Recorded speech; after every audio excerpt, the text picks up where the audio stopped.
저는 그 6월 달이 되면 특별히 저희 장인 어른의 간증이 생각이 납니다. 저희 장인 어른은 거제도 포로 수용소에서 약 3년 계셨어요. 그런데 이제 그곳에서 굉장히 힘들었다고 그래요. 왜냐하면 이제 그 중에는 이제 북한에서 5년 동안 김일성의 통치를 받았는데, 물론 이제 그 중에는 김일성의 공산주의 이론이 좋잖아요. 부자들 걸 뺏어서 다 나눠준다. 빈부가 없다. 공산사회라고 하는 게 이론이 참 좋거든요. 그 이론을 믿는 거죠. 믿는 사람이 있고, 5년 살아보니까 새빨간 거짓말이다. 백성은 더 어렵다. 그리고 자유는 없고. 우리나라는 우리나라 헌법에 요즘은 좀 많이 희석이 됐는데, 우리나라 헌법은 두 가지 기둥이라고 합니다. 한 가지 기둥이 무너지면 무너지는 거예요. 두 가지 기둥인데, 하나는 뭐냐면 프리덤이에요. 프리덤, 자유. 그게 이제 우리 재헌 헌법에 명확하게 드러나는 거예요. 자유, 그다음에 데모크라시, 민주주의. 이 두 개가 이제 명확한 거예요. 둘 중에 하나가 무너지면 무너질 수 있는 거예요. 그런데 이제 요즘에 이제 우리나라 국회는 이 자유라는 말은 없애야 된다라고 생각을 하는 사람이 많아요. 문제가 있는 거예요. 그 자유를 이제 제한하는 게 중요하다라고 하는 것은 공산주의 이론과 가까운 거예요. 그런데 우리는 뭐 그 자유 뭐 중요하냐 그런 생각을 하는데, 그렇지 않아요. 자유가 중요하다라고 생각해야 우리 자유가 보장을 받는 거지. 공산주의 혁명을 위해서는 자유는 없애버리고 뭐 공산사회, 부자 것을 뺏어서 가난한 사람 나눠주면 좋다. 다수의 가난한 사람이 좋아진다라고 하는 이 이론이 실제적으로는 그렇지가 않은 거죠. 그래서 그것을 이제 북한에서 5년 동안 경험한 사람들은 남한에서 그 포로 수용소에서 살아보니까 그걸 알게 되는 거예요. 그 유엔군들이 이 포로한테 잘 대해주는 거예요. 얼마나 잘 대해줬던지, 이제 그 이 포로들, 거제도 원래 살던 사람이 한 5만 명 있었다고 해요. 그리고 거기에 이제 포로 수용소에 17만여 명이 있었고, 피난민이 또 많아가지고 그 조그마한 섬에 40만 명이 살았다고 합니다. 그게 굉장한 거죠. 원래는 이제 제주도에다가 그 포로들을 보내려고 했는데, 제주도에 너무 피난민이 많았어요. 너무 피난민이 많았고, 제주도 이제 사람들은 상당수가 공산주의를 좋아하는 사람이 많다라고 하는 판단이 있었어요. 그래서 만약에 제주도에 포로가 17만 명 이상이 있게 되면 이미 거기는 이제 굉장히 중요하게 북한에서도 제주도를 생각하기 때문에 같이 이제 해가지고 하면은 좀 치안이 어지러울 것이다 해서 이제 거제도에 포로 수용소를 정했는데, 이 유엔군 포로 감시단이 이 포로를 관리하는 거예요. 근데 얼마나 관리 친절하게 했던지, 그 17만 명의 포로 중에 절반은 인민군으로 오다가 우리한테 잡혀가지고 그 중에는 부상 맞은 사람도 있고, 그러니까 상당히 이제 화가 난 사람들이 꽤 있는 거예요. 그런가 하면 전쟁 중에 다치긴 했지만 여기서 살아보니까 참 인간적인 따뜻한 대우가 있는 거예요. 그래서 이게 반반 나뉘었어요. 포로 수용소 17만 명 중에 절반은 이제 공산주의, 그리고 이제 절반은 자유민주주의를 좋아하게 된 거예요. 그러니까 이 사람들이 이 안에서 몰래 칫솔 갈아가지고 찔르고 많이 그랬다 그래요. 근데 그게 무서운 거예요. 이 녀석 보니까 그 유엔군, 저희 장인은 어떤 케이스냐면은 거기서 살아보니까 방공의식이 있는 거예요. 그 사람을 방공포로라고 해요. 방공포로. 근데 저희 장인어른은 그 방공포로에 대한 자의식이 굉장히, 그 프라이드가 강했어요. 그러니까 그 안에서도 서로 죽이는 거예요. 너 변절자다. 그러니까 너무 힘든 거예요. 너무 힘들어. 그래서 저희 장인어른이 운동장에서 무릎 꿇고 간절히 기도했대요. 간절히 기도했는데 미군이 참 그 장인어른 이제 우연이지만 그건 하나님의 역사라는 거예요. 그게 그 미군이 높은 사람이 볼 일도 아닌데 뭐라고 기도했냐 묻더라는 거예요. 그래서 뭐라고 기도했냐 물어봐서 저는 무슨 기도를 했냐면 기독교인 막사, 기독교인 신자 소대가 생기기를 기도했습니다. 그랬다는 거예요. 그랬더니 즉시 사령관이 신자 소대를 만들어라. 기독교인 소대를 만들어라. 그렇게 해서 포로예요. 분명히 아직까지는 포로예요. 북한군 포로인데 북한군 포로 중에 기독교인들을 따로 숙식을 하게 하라. 그랬다는 거예요. 그래가지고 얼마나 좋았던지 저희 장인어른은 만나는 사람한테마다 그 간증을 해요. 저도 처음 만났을 때 그 간증 하시더라고요. 뭐라고 간증하시냐면 하나님이 어떤 기도는 응답하시는데 오랜 수년이 걸리는 기도가 있는가 하면 어떤 기도는 기도하자마자 바로 응답하는 경우가 있다. 그 말을 하시는 거예요. 그래서 보통은 기도가 시간이 걸리는데 제가 속으로 그랬는데 그 간증을 하시는 거예요. 기도를 했는데 그날 바로 하나님이 사령관을 보내가지고 너 무슨 기도했냐? 예, 이렇게 기도했습니다. 바로 기독교 신자 부대를 만들어서 따로 관리해라. 결국 이제 그렇게 해서 이제 물론 유엔군에서는 포로 교환을 할 때 북한에 잡힌 포로 몇 명, 남한에 잡힌 포로 몇 명 맞교환하는 거니까 이 굉장히 중요한 자원이에요. 100% 그렇게 교환하기로 했어요. 포로 17만 명을 전원 북한으로 보내기로 이렇게 결의를 했는데 이승만 대통령이 알아보니까 절반은 반공포로예요. 공산주의 거기 가고 싶지 않아요. 자유민주주의를 원해요. 그런데 강제로 보내라고 해요. 어떡해요? 그 당시에 뭐 우리나라 대통령은 힘이 정말 없었죠.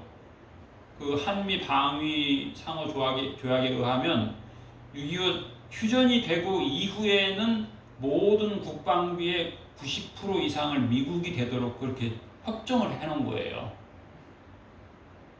그래서 우리가 그동안 60년 이상은 그 덕을 본 거죠. 국방비가 굉장히 제가 학교 다닐 때만 해도 우리나라 국민 총 생산의 25%예요. 굉장히 큰 거죠. 굉장히 큰 거예요, 사실. 여러분 월급 타가지고 25%를 국방비에 쓴다고 그러면 얼마나 부담되겠어요? 근데 워낙 가난하니까 그때는 그 국방을 미국이 다 국방비를 무기를 다 보내준 거죠. 심지어 한때는 원자폭탄까지 다 만들어서 군산에다가 다 이렇게 저장해놓고 비핵화 선언하면서 우리는 또 순진하게 원자폭탄 다 100% 없앴고 북한은 80개 가지고 있고 걔네하고 그게 북한하고 협정한 거예요. 한반도 비핵화하자. 원자폭탄 싹 빼자. 우리는 싹 뺐어요. 걔네는 80개 가지고 있어요. 그러니까 북한하고는 이게 참 대화를 하긴 해야 되는데 협의하고 그렇게 하기로 약속하고 약속을 안 지키는 거 그쪽에서 이 6.25 과정 속에서 이제 하나님께서 우리를 많이 도우신 거죠. 참 제 아내가 그런 얘기를 해요. 며칠 전에 본인은 자기 인생에 후회스러운 게 없는데 후회스러운 게 딱 하나가 있는데 그게 뭐냐면 아버지의 간증을 다 관심 있게 안 들은 거. 예를 들면 아버지는 반공포로에 대한 얘기도 많이 하고 그 포로를 석방을 한 거예요. 그 많은 5만여 명 되는 포로를 이승만 대통령하고 헌병하고 짜고 미군한테 고춧가루 뿌리면서 무기 다 뺐고 왜냐하면 미군들은 포로가 도망가면 쏠 거 아니에요. 그걸 다 미군 무기를 다 뺐고 미국하고 싸운 거죠. 그 해방 후에 6.25가 터졌을 때 미국에서는 그런 제안을 했다고 해요. 지금 한국의 국방은 너무 약하고 일단은 경제력이 북한의 40분의 1밖에 안 되고 국방력은 뭐 100분의 1도 안 되는데 일단 급하니까 일본군을 좀 투입해서 북한군을 좀 물리치면 어떻겠냐라고 하니까 그때 이승만 대통령이 그런 말을 했대요. 우리 그렇게 한다면 우리는 일단 일본군하고 먼저 싸울 것이다. 그랬더니 그럼 알았다고 해서 이제 유엔군이 오게 되는데 사실 뭐 유엔군이 우리나라에 올 수도 없는 형편이었어요. 원래는 그런 역사가 없고요. 물론 이제 유엔 국가 67개국이 우리나라를 돕게 되는데 이제 군 정식으로 이제 전투 병과를 보내준 나라는 16개국이지만 다른 나라에서는 이제 뭐 그 의무 부대를 보내주고 물자를 보내주고 그렇게 해서 67개국이 보내줬는데 6.25 때 이전에도 그런 일이 없었고 6.25 때 이후에도 그런 일이 없어요. 67개국이 그렇게 16개 국가가 전투 병과를 파병해가지고 이렇게 우리나라를 도운 역사가 없어요. 이게 하나님이 도우신 거지 그게 하나님의 역사가 아니고선 있을 수 없는 일이었어요. 그리고 이 전쟁이 그 옛날엔 통신이 참 안 좋았잖아요. 그래서 미국이 참전하는 것도 쉽지 않았어요. 그런데 그것도 하나님 다 도우신 거죠. 당시 이제 미국의 트루먼 대통령이 기독교인이었어요.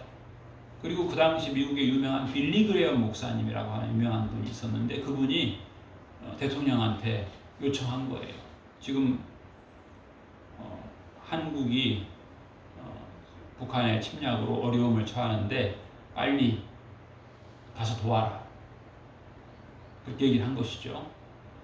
그리고 또 미 국회 그 교회 목사님 해리스 목사님이라고 하는 분이 있는데 이분도 이제 이승만 대통령하고 원래 친분이 있었어요. 마찬가지로 빨리 국회에서 파병 동의안을 처리하라 요청을 해서 미군이 빨리 여기 오산에 가면 초전비라고 있어요. 우리가 과거에는 해마다 거기를 갔었어요. 여기 오산에 세마대 유엔군 첫 전투지. 하나님이 도우신 거죠. 그러니까 이분들이 강력하게 요청했어요. 한국에 기독교인이 많은데 그렇게 북한군에서 다 죽게 놔둘 거냐. 당시 이제 명목상으로 우리가 한국군이 약 10만 명 정도였다고 하는데 6.25 전쟁이 일어나고 4일 만에 4만 4천 명이 죽었다고 해요. 엄청난 거죠. 전쟁이 시작된 지 4일 만에 전군의 절반 가까이가 죽은 거예요. 그러니까 참 이게 우리가 국방이 이렇게 약했던 거죠. 임진왜란 때도 잘 아는 율곡 2가 일본이 지금 전쟁 준비하는데 우리가 최소 군인이 10만 명은 돼야 됩니다. 그랬는데 다수가 무슨 소리냐 10만 명의 군인을 준비하려면 국가 재정이 어렵다 해서 못하게 했는데 임진왜란 때 일본에서는 17만 명의 군인을 9개 분야로 나눠서 공격을 한 거예요. 그러니까 참 딱 거기서 아침에 출발해가지고 부산에 오후 5시에 도착해가지고 바로 부산 뭐 주변의 성을 다 함락시켰잖아요. 심지어 신립 장군이라고 하는 분은 조령 쪽에서 문경세제 쪽에서 이 사람들 막아야 되는데 도저히 안 된다고 해서 충주까지 후퇴해가지고 군인을 모아가지고 전쟁을 했는데 거의 전멸하니까 자살을 했어요. 그러니까 그 당시에 참 유능한 장수들이지만 너무 준비가 부족했던 거죠. 그래서 임진왜란 때도 그렇고 6.25 때도 그렇고 우리의 힘은 우리의 준비는 너무 빈약했습니다. 그런데 이제 그 간증이 우리가 오늘 그 찬송을 그래서 불렀어요. 288장 이것이 나의 간증이요 이것이 나의 찬송이라. 그래서 저희 장인어른은 하여튼 6월에도 그렇고, 그래서 살아생전에 우리가 다 같이 온 자녀들이 거제도 포로 수용소 여행을 갔었어요. 거기에서도 그 상황을 말씀을 많이 하시는데, 우리 날씨는 덥고 제 아내의 말은 그거예요. 굉장히 많은 말씀을 하셨는데 방공 포로가 뭔지에 대한 그 중요성에 대해서도 관심이 약했고, 여러 가지 심지어 그 소장을 그 포로 수용소에 있는 공산당 측에서 이 사람을 잡아갔어요. 잡아가가지고 48시간 동안 가둬놓고 인질극을 벌이기도 했어요. 그러니까 참 이 북한 공산당들은 유엔군 내에서 관리를 좀 평화롭게 해주고 인격적인 대우를 해주고 하루 세끼 밥을 주고 이런 것을 어떻게 보면 악용을 한 것이죠. 그래서 우리가 대화를 하고 평화적인 것을 하지만 이 평화를 유지하기 위해서는 이 전쟁 억지력이 있어야 되는 거죠. 이 준비가 필요한 거죠. 준비가. 그래서 우리나라 민족 역사에 보면 6.25 전쟁, 임진왜란 비롯해서 950회의 침략을 받았다고 하는데, 참 우리가 얼마나 빨리 잊어버린다는 거예요. 전쟁이 일어나면 그때는 참 고생하고 또 그걸 잊어버리고. 그리고 저희 어머니는 그런 말씀을 많이 하셨어요. 해방됐다 좋다만 했지 해야 될 일을 안 했다는 거예요. 그 해방의 감격, 그걸 그냥 즐기고 좋다만 했지 국방을 제대로 안 했다는 거예요. 그래서 저는 이제 저희 어머니가 중학교 때 6.25가 일어나가지고 어머니가 하루 종일 걸어서 고향에 갔다고 합니다. 학교에서는 그냥 집에 가 있어라 그렇게 말만 하고 연락하면 와라 그랬는데, 그게 3년 6개월 갔으니 중학교 다니다 말고 하루 종일 걸어서 시골집에 가는데 배는 고프고 밥하는 연기는 냄새는 나고, 그런 얘기를 저한테 많이 해주셨는데, 전쟁이 나면 안 된다. 전쟁이 안 나도록 해야 된다. 준비해야 된다. 유비무환이다. 이런 얘기를 저는 어렸을 때부터 많이 들었어요. 근데 요즘에는 이제 그게 좀 약하죠. 그래서 우리가 이제 6.25 전쟁에서 우리는 참 약하고 준비가 되어 있지 않고 그랬는데 하나님이 도와주신 거예요. 유엔에 가입이 안 됐으면 또 이거 유엔군의 도움을 못 받는 건데, 하나님께서 참 그 당시 우리는 너무 약했어요. 그런데 파리 유엔 회의에 가서도 우리 유엔 승인해달라고 하는데 그 소련에서 방해하고, 결국 유엔군 6.25 전쟁이 터지고 유엔군이 파병될 때도 소련이 거부권 행사하면 못 오는 건데, 하나님이 그 유엔군 대표를 몸을 안 좋게 하셔서 거부권 행사를 못하게 하시고, 이 어려울 때마다 하나님이 이 나라의 민족을 불쌍히 여기시고 도와주셨어요. 그래서 우리가 그 간증을 가지고 사는 거죠. 우리 지금 이제 우리의 부모님 세대들은 그 믿음의 간증이 있어서 날마다 그 하나님의 은혜, 기도하면 들으시는 하나님의 그 간증을 하면서 사시는데, 오늘날 우리들은 간증이 좀 부족한 것 같아요. 제가 군대에 있을 때, 군목으로 있을 때 이제 교회에서 와서 헌신집에 설교를 해달라고, 그래서 제가 왔어요. 왔는데 물론 이제 몇 달 전에 계획된 거죠. 계획된 건데 그래서 제가 부대장한테 이런 일이 있다 하니까, 그런데 목사님 월요일 날 참모총장이 오기로 했습니다. 목사님 먼 길 가셔서 월요일 날 쉬는 날인데 월요일 날 참모총장이 온다니까 목사님이 좀 꼭 좀 와주시기 바랍니다. 왜냐하면 그 참모총장이 군대에서 높은 거거든요. 별 4개. 그 별 4개가 오니까 그 부대장은 떨리는 거예요. 떨리는데 목사님 옆에 있으면 그 참모총장이 장로님이니까 자기가 좀 편안할 거라 생각한 거죠. 그래서 목사님 월요일 쉬는 날인데 꼭 좀 와주시기 바랍니다. 제가 와서 저녁 예배죠. 저녁 예배 설교를 하고 이제 저녁에 가야 돼. 그 당시 우리 부대가 38선에 있는데 그 당시에는 뭐 자가용도 없었어요. 제가 첫 부임지니까 대중교통을 타고 가야 되는데 거기가 교통이 안 좋아요. 그래서 제가 이제 기도하는 거예요. 하나님, 이제 참모총장이 헬리콥터를 타고 오거든요. 근데 이제 그때가 초봄인데 초봄에 이제 여기서 비가 오면 거기 눈이 와요. 거기 산이 높으니까, 높은 산이니까. 기도하는 거예요. 하나님, 부대에는 눈이 내리게 해주시고 여기는 비가 내리게 해달라고. 저녁에 근데 물론 부대장하고는 내가 저녁에 이렇게 늦게 마지막 차 타고 부대까지는 안 가지만 그 관사까지 가기로 했는데, 그래서 이제 제가 가서 이제 부대에다가는 이제 부대 군종실에 전화하는 거예요. 야, 여기 지금 비 오는데 거기 눈 안 오냐? 기도하고 하나님, 저기 오늘 밤에 비가 와야 됩니다. 기도하고. 그랬더니 걔가 예, 여기 눈 옵니다. 됐다. 그랬더니 눈 온다고 참모총장이, 헬기가 눈 온다고 위험해요. 이 참모총장 전에 참모총장이 헬기 타고 가다가 떨어져서 죽었거든요. 그래서 안 온 거예요. 그래서 저도 즉시 응답. 즉시 응답.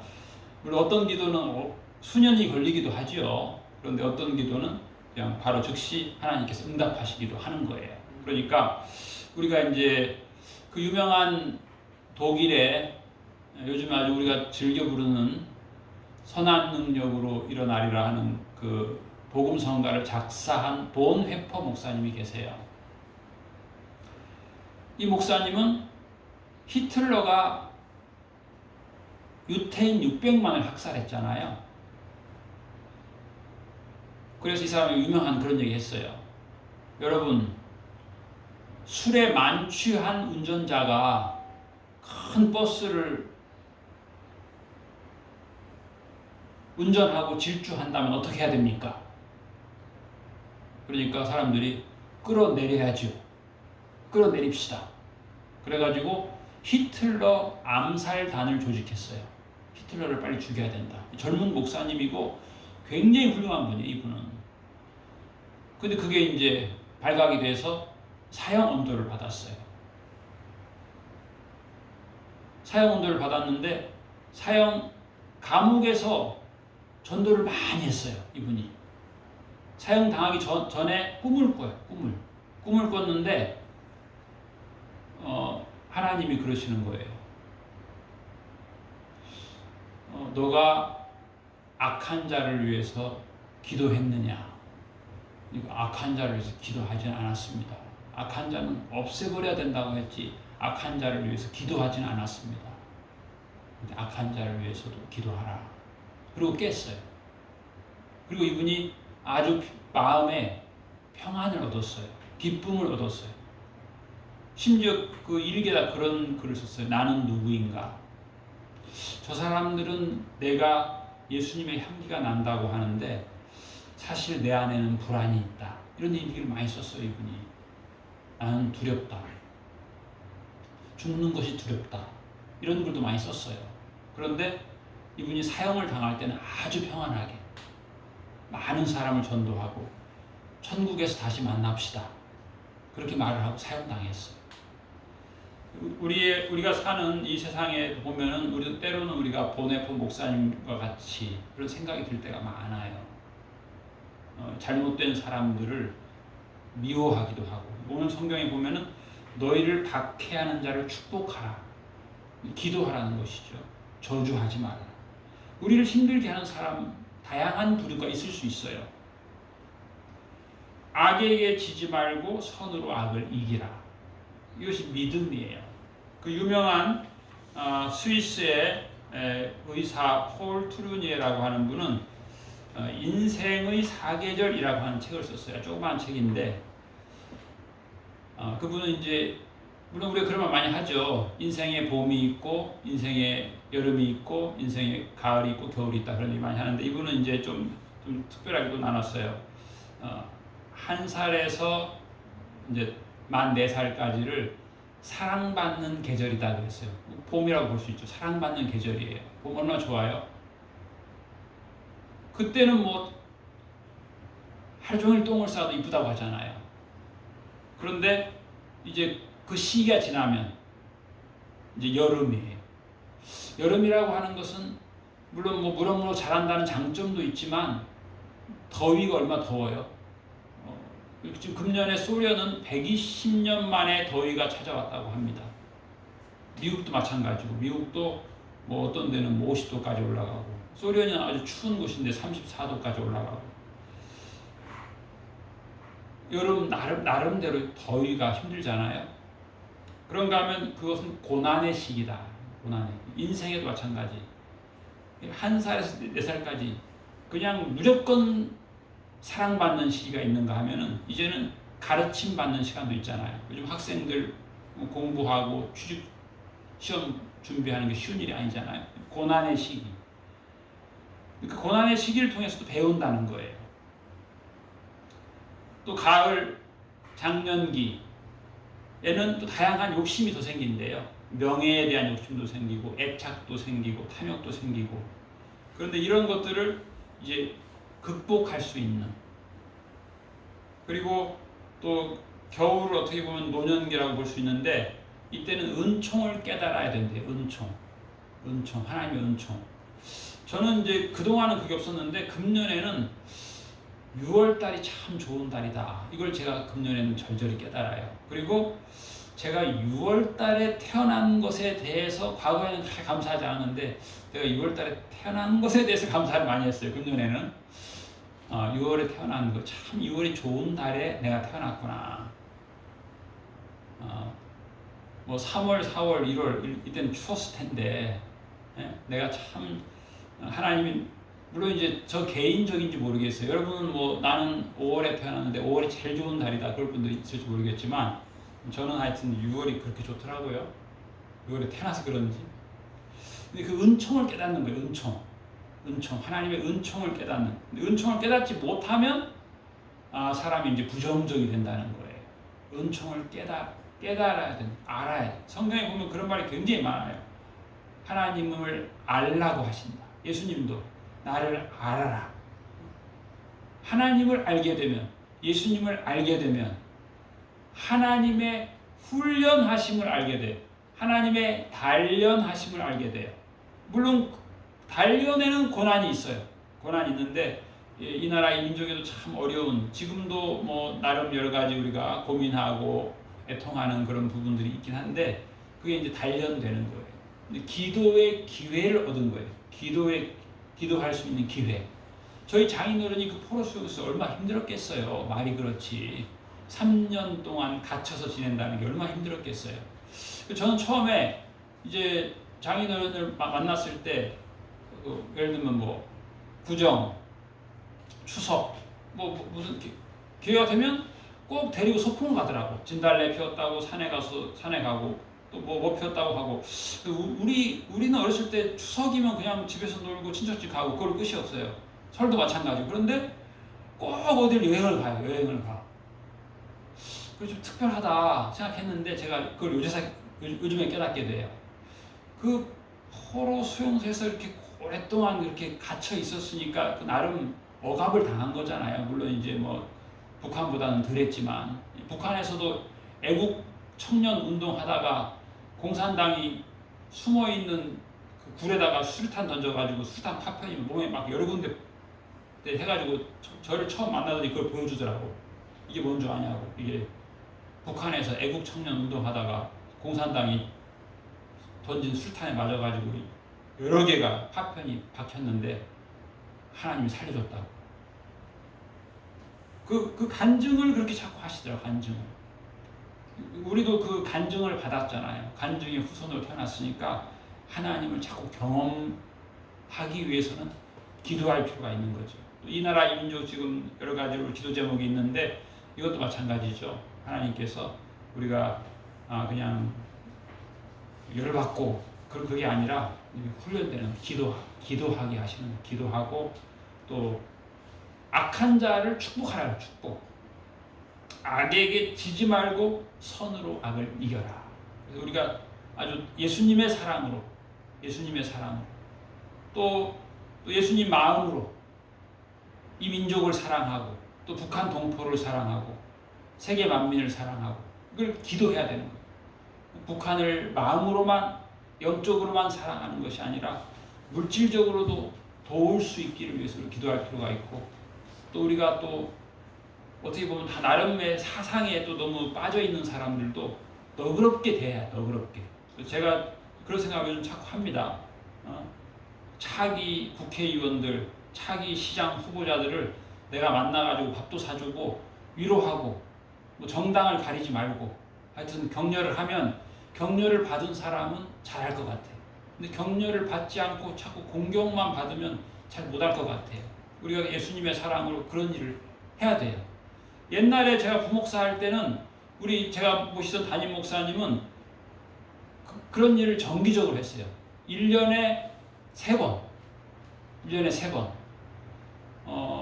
해마다 1월 달에는 호텔에다가 그 주요 인물들을 초청했어요. 뭐 예를 들면 뭐 경찰서장, 뭐 세무서장, 시장, 도지사 다 모여가지고 밥을 한 그릇씩 맛있는 걸 사줘요.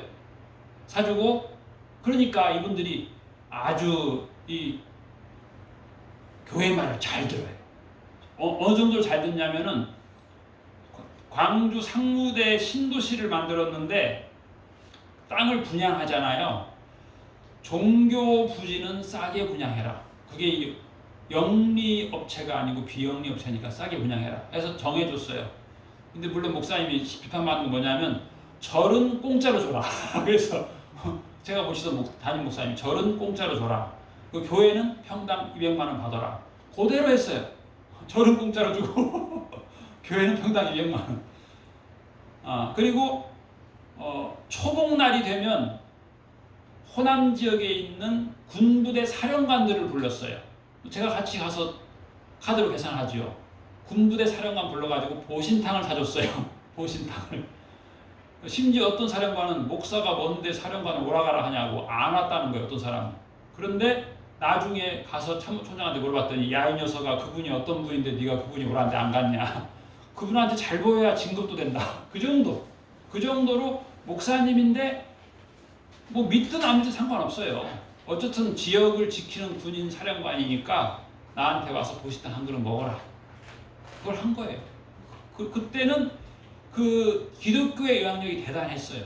자꾸 베푸니까 말을 하면은 도지사도 듣고 시장도 듣고 군 사령관도 듣고 그랬는데 요즘에 이제 기독교인들이 너무 좀 좁아졌어. 힘드니까 너 왜 성경과 다른 말 자꾸 해? 너 미워. 이런 경향들이 상당히 있는데 우리가 좀 너그럽게 대하고 악에게 지지 않고 선으로 악을 이기는 것은 사랑하는 거고 그를 도와주는 거고 또 잘하는 것은 칭찬하고.